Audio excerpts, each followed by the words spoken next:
last time you saw this GTI, it was carbon steel gray, and now it has a satin blue wrap on it. We installed the aerofabb spoiler extension on that before, and now we've got the aerofabb Street Edition rear diffuser that we've just installed. So we're taking some shots and showing you how it looks, and then we're gonna get right into the install. Here we go.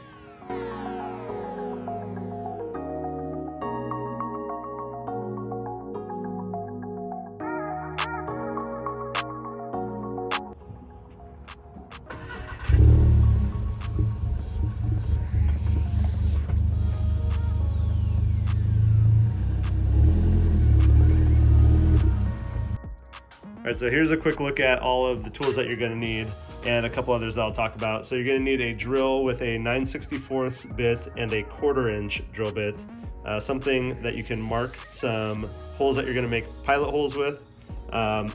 In the instructions it said a 7/16 wrench, but we found that it was just a lot easier to do with a socket and 1/4 inch ratchet. So if you have that, I would recommend using it. I added a little bit of I added a razor blade in here to trim off some of the plastic bits from drilling the pilot holes.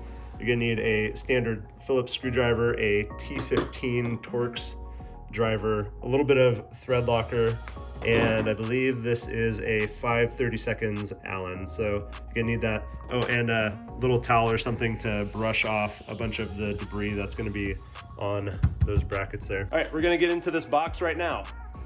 All right, so here is the hardware packages. We've got A, B, C, and our Sour Patch Kid.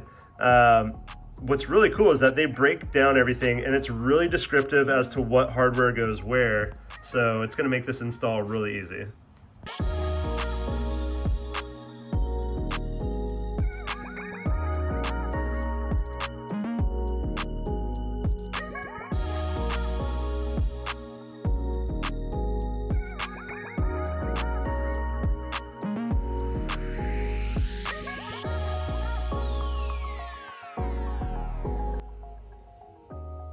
All right, before we get started, just want to show you what it looks like under here. We've got two main attachment points here.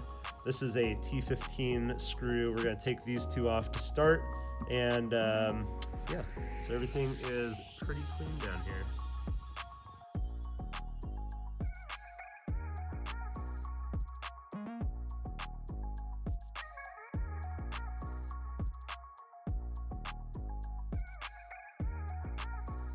So we're cleaning these factory L brackets just to make sure all road grime and debris is off of there, so the retainers that are gonna go up in there are gonna fit properly. All right, now we're gonna slide on the U brackets. Oh, there we go, popped right into place.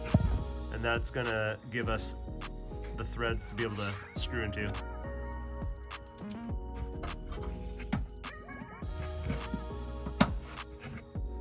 Positive clicks.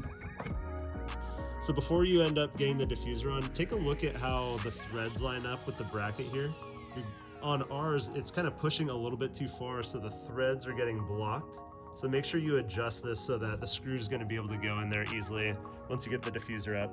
All right, now Chip is getting ready to put the center diffuser on, and we've got our bolts with our washers ready to go on, and a little bit of Loctite that we're going to put on there. And he's just going to single-handedly put it on himself.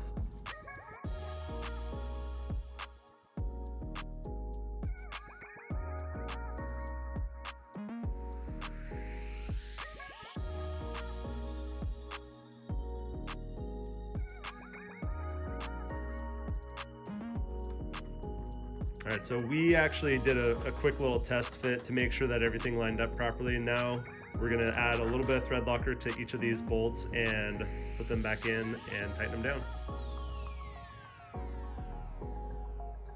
All right, so now what we're gonna do is move on to step 5 here. We're gonna be attaching the side spat temporarily to be able to drill more holes, but what you'll do is you'll have the screw with the black washer on the underside, then the diffuser and spat there, and the silver washer and nut on the top side. I'll show you that as we put it together. All right, so we're gonna go ahead and put the spat right on there, straight up. You'll bolt together the side over here, and then you'll put the self-tapping screws in on the left side. All right, definitely recommend getting a second hand to help hold all this up.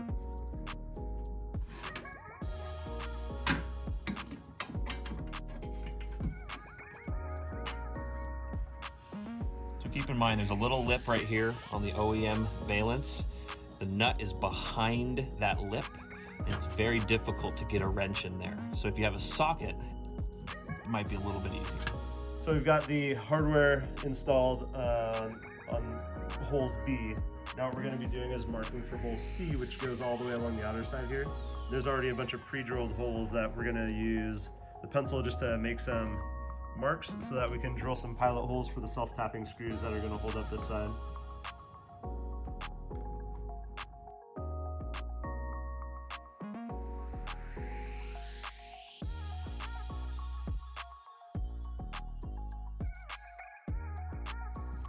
So something not in the instructions is this, which I've done in some other projects with a little razor, just to get things nice and flush so I can take off that material that comes out where you drill through. We did not tighten them all down all the way, put them in so they threaded, and then finished up by tightening everything down. That looks a little bit more aggressive. I like it.